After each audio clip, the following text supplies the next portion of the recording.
c'est quoi un peu les next steps pour Lemlist? Est-ce que tu te vois un peu comme un consolidateur de marché et du coup, tu veux continuer un peu ta stratégie de build-up et devenir vraiment un gros acteur qui t'a visé une IPO dans les prochaines années? Ou alors faire venir un fonds peut-être de private equity qui va t'aider dans ta stratégie de build-up parce qu'on en voit de plus en plus?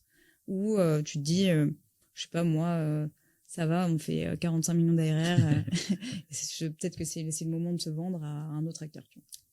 C'est une bonne question. Déjà, je pense que ça dépend des opportunités que tu as. Et c'est partout pareil dans le business. En fonction des opportunités, tu choisis plus ou moins là où tu veux aller.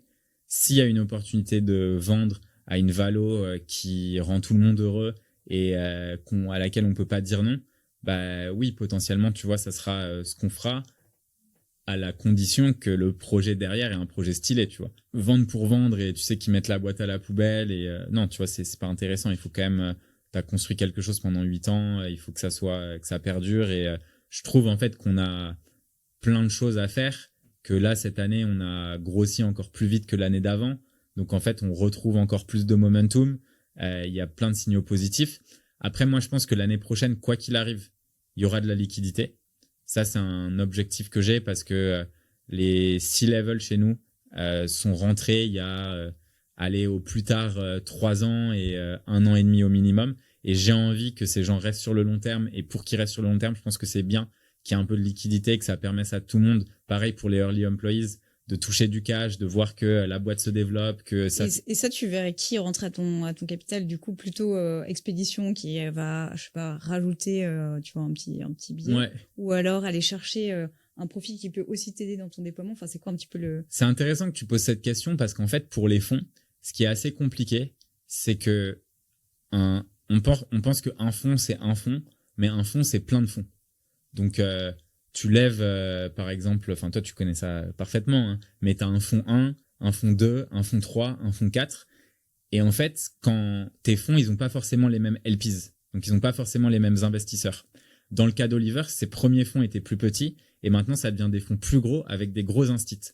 Ce qui veut dire que s'il remet chez nous de son fonds 4, il faut bien réussir à l'expliquer parce que c'est poche droite, poche gauche. Après, ça Et dépend comment il a structuré son fonds, mais tu as des poches de follow-on qui sont parfois réservées justement aux champions de ton portefeuille sur un même fonds, tu vois. ouais, dans son cas, c'était pas trop le cas.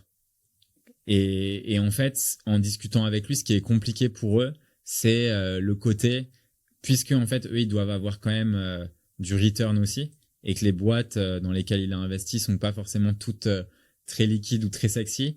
Lui, quand il voit des champions un peu comme nous, il se dit, le monde idéal pour lui, c'est vendre une partie et garder le reste. Comme ça, tu remontres à tes invests que ton investissement un peu phare t'as déjà ramené du profit, mais que à côté de ça, t'as une valo Bien qui a sûr, il été garde l'upside ancrée et... par exactement et une valo ancrée par un nouveau fonds.